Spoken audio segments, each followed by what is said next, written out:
زما عزتمند الله جل شانه زمونږ استاد د ټولو باره کې یو فیصله کړې ده، کل نفس ذائقة الموت فلن تجد لسنة الله تبدیلا ولن تجد لسنة الله تحویلا. الله تعالی وی زما دا فیصله نو څوک ختمولی شي او نه څوک بدلولی شي. ختمول او بدلول دا غټه خبره ده. لكل امة اجل فاذا جاء اجلهم لا يستاخرون ساعة ولا يستقدمون. الله تعالی وی د یو لحظې د پاره پکې څوک مخکیوالی رستوالی کولی نشي، او دا د الله تعالی فیصله ده. په داسې موقع موږ یو کلمه وایو انا لله و انا الیه راجعون. تاسو وایې که نه وایې؟ دا څه شی دی؟ دا ذکر دی که تلاوت دی که دعا ده؟ دا انا لله و انا الیه راجعون دا بنیادی طور عقیده ده. دا کوم عقیده چې الحمدلله زمونږ ده که نه، دا په دې موقع موږ دې له یو رینیول ورکو، یو تجدید ورکو چې زمونږ او ستاسو فاینل ډیسټینیشن چې دی دا آخرت دی. د هغې دپاره الله تعالی دا روح د یو سپیسیفیک ټیم دپاره دنیا ته راولېږه. دی چې دلته دا خپل ټیم پوره کړي نو دی به واپس خپل مقام ته ځان رسوي. دا په خپل تجرد کې برقرار ساتلو دپاره الله تعالی د دې غذام د بره علم نه رالیږلې ده. څنګه چې دا جسد الله تعالی د دې دنیا نه پیدا کړی دی او د دې ټول هغه ریکوایرمنټس هغه ټول ضروریات د دنیا نه دي، داسې دا روح الله تعالی دا انکلوژر اف سینکټي د هغه حضیرة القدس نه رالیږلی دی. دا به دلته خپل هغه وخت پوره کړي او دا چې دې ځای کې هغه وخت پوره کړي دا به دې واپس فاینل ډیسټینیشن وایي د عرش په دروازو کې خور ووایي ما ته څه کې ما وی په دغه لار باندې زمونږ پیغمبر دي. نو زمونږ دا روح به انشاءالله د دې دنیا کې چې دا لږ وخت تیر کړي دا به واپس خپل هغه بالا عالم ته ځي. خو د هغې دپاره دلته د یو اصولو لاندې د زندګۍ تېرولو الله تعالی حکم کړی دی چې هغه اصول موږ او تاسو خپل کړو. ګوره دا اسلام موږ او تاسو له هغه اجتماعي ذمهداري مقرر کړې ده چې کله داسې مقرر شي که نه نو شریعت حکم کوي چې تاسو غم دا کلي ولس دا نوکرۍ دا تجارتونه دا پرېږدئ. دا کومه حادثه چې په دې کور راغلې ده، په دې زوی راغلې ده، په دې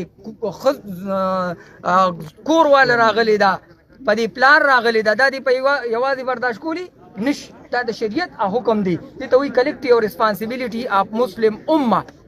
دا د مسلمان هغه اجتماعي ذمهداري ده. خو بس دا بنیادي یو ټکي درته وایم، موږ او تاسو که دلته یو ورځ تېرو که 2 ورځې تېرو که 3 ورځې تېرو نو په قیامت کې به د الله تعالی په عدالت کې زمونږ د دې یو مقدمه روانې. هلته به بیا یو سکرین بورډ لګېدلي موږ او تاسو چې دا دلته څونه وخت تېرو که نه دا دعاګانې کوو نو ګوره په هغه سکرین به بیا د دې هغه ریزلټ راځي. نو دا دی چې موږ او تاسو لاس اوچت کوو لاس ښکته کوو هغه سکرین باندې 0 رانشي. خبرې مقصد باندې پوه شوې که نه چې موږ او تاسو په دې کې الله تعالی ته متوجه شو. دعا شپږ شرطه غواړي. ګوره که نن موږ او تاسو دلته متوجه شو په اخلاص په سنجیدګۍ سره موږ دې ته دعا وکړه نو سبا به موږ له هم خلک راشي او موږ ته به سنجیده شي. او که نه صرف هغه شومنټ هغه رسم رواج هم ته جوړ کړل، صرف هغه ازرۍ لګول هم ته جوړ شو نو دا به بیا زمونږ دپاره د آخرت نقصاني. نو الله تعالی یو مقرره کړې ده د دنیا د زندګي، په دې کې موږ او تاسو خپل رب سره تعلق قایم کړو. ځکه اوس دلته به تپوس کېږي من ربک ما دینک او من نبیک او ما دینک. نو دغې رب سره زمونږ او ستاسو تعلق قایم شي. اوس ګوره موږ د مازدیګر لمونځ به کوو که نه، په یو رکعت کې څو کرته د رب ذکر دی؟ 11 کرته په یو رکعت کې دی. نو په 4 رکعته کې څو کرته؟ 44 کرته. اوس موږ صرف ګورې ژبې ته دغه مونځ کولی دي، زمونږ قلب او دماغ په خپل کلي ولس کې لګیا وي. نو دغې رب سره زمونږ او ستاسو په هره لحظه کې ربط قایم شي. ګوره چې په مونځ کې موږ او تاسو خپل رب سره قلب او دماغ کې تعلق قایم نه کړو نو داسې به کوم ځای وي چې هغه ځای کې موږ او تاسو د خپل رب سره دغه اوس 3 تپوسونه کېږي. کم من ربک ما دینک او من نبیک. نو چې موږ او تاسو دلته د رب سره تعلق قایم ساتلی، هغه قانون هغه دستور چې کوم الله تعالی د دې روح د امپلیمنټیشن دپاره رالیږلی هغه په دې روح باندې د دنیا کې عملي کړو. آخرت کې بیا داسې زندگی الله تعالی را کړې ده ما لا عین رأت ولا اذن سمعت ولا خطر على قلب بشر. الله تعالی وایي داسې زندگی مې دله تیاره کړې ده، لا سترګو لیدلې نه ده، لا غوږونو اورېدلې نه ده، لا چا پخوا خاطر کې تېره شوې نه ده. نو څنګه مولانا صاحب ووایي وإذا قال جیرانک قد احسنت فاحسنت، دا پیمانه ده.